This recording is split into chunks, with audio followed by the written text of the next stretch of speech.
Hey everybody, it's Mr. Hasquin, and I'm back with more things you should know just by being alive, Presidential Edition. And today we're up with this guy here. This is Benjamin Harrison, and he was the 23rd president, serving from 1889 to 1893.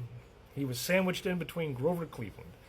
He was the grandson of President William Henry Harrison, the guy who died 31 days into office, making them the only grandfather-grandson pair to serve as presidents. He lost the popular vote, but won the Electoral College, defeating Grover Cleveland in 1888. And like I mentioned earlier, ironically, Cleveland beat him back in 1892. Sound familiar? This was one of the earliest examples of winning the presidency without the popular vote. Harrison's presidency was full of, big government spending to the point that critics called it the billion-dollar Congress. He approved huge pensions for Civil War veterans. He was behind the funding of internal improvements and infrastructure across the country. He backed naval expansion, and he helped lay the foundation for our modern U.S. Navy. He's responsible for passing the McKinley Tariff, which raised tariffs on foreign goods, which was great for American manufacturers, but terrible for consumers.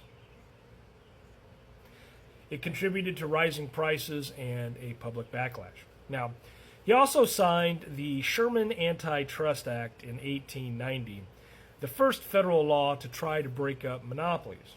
It didn't have much bite at first, but it set the precedent for trust busting later on.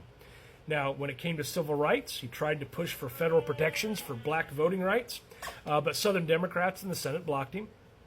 He spoke out against lynching and voter suppression, making him more progressive than many of his era.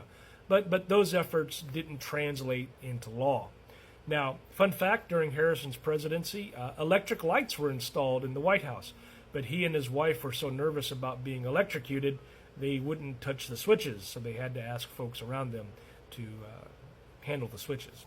So, just to kind of wrap things up, the bottom line on Benjamin Harrison, he was the grandson of a president, albeit a brief one. He lost the popular vote but won the White House. He signed the Sherman Antitrust Act. He oversaw big federal spending. He pushed civil rights bills that ultimately failed, and then he lost re-election to Grover Cleveland. All right. Thanks for watching.